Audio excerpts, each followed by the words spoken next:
Guys, it's Tuesday and it's time for another movie monkey rant. This week, got to see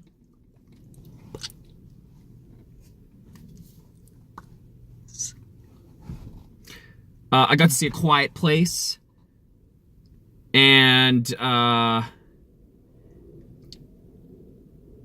think that it was well done. The characters. I understood a lot of their motivations. The movie holds a lot of tension and then releases it. Some ranting about this tension, though, is that they, totally jump scare you. There's a few jump scares in the motion picture that I really thought didn't need to be there, and I was just kind of distracted by them. It allowed me to release tension, but when the actual monster comes out,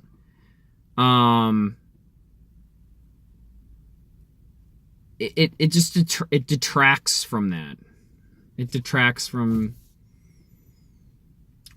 that monster coming out and scaring me or being shocked into the moment.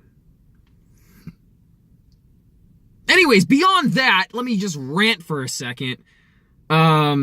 Favorite scene was the mother, just the bad day that they have at their farm. It's just, it's extraordinary how this ends up happening. And I'm gonna kind of ruin this movie for a minute. Well, not really ruin it, because the actions of the characters weren't the focus of the movie. I feel like the focus of the movie was creating an atmosphere in which a monster that only hunts by sound is relevant and deadly and dangerous.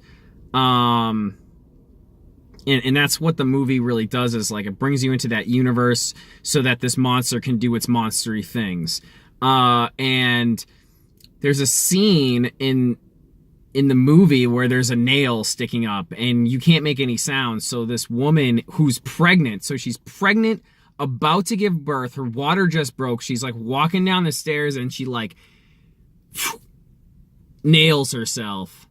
And it's just gut-wrenchingly, it hurts. And the pain on her face, plus the pain, the baby's coming, and holy crap. So there's a lot of tension around her. There's a lot of stuff, because then she's trying to get out, and she's doing this, and she's doing that, and she gets upstairs, and then jump scares, but somehow miraculously she gives birth in fucking minute. She has tractions, and then there's blood, and then she's got this fucking clean baby.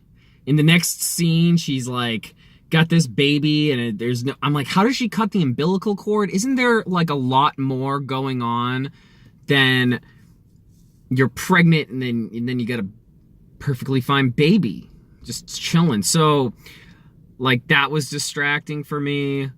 And I didn't really enjoy, there's this jump scare where she puts her hand on this glass, and she's just boom, and you're whoa. But it didn't need that at all. If anything, she should have creepily opened the door while he was turned around, and the scene could have been him looking in on all of the blood and stuff, and her wanting to say that she's okay, but not being able to say anything because she's afraid that that's gonna cause this the monster to come back. And that could have been some good use of the environment, other than the jump scare, which I really didn't like. Banging on the glass is obviously not a good thing for you to do when there's this monster coming at you trying to kill you based on sound. But anyways, So there's that. There's like another scene where the monster is inside like this pool of water, and the baby is just perfectly silent, and like it's like slithering through. I don't know, whatever. So there's definitely a suspension of belief that you have to give this movie for it to make any sense and work. But I think that the acting and conveying some complex emotions definitely worth checking it out. I know it's got great ratings, and I'm seeing it like a week late because I don't like scary movies, but it's not that scary. It's just like a suspense. It's a thriller. It's thrilling. So go see it. This was Tuesday's Movie Monkey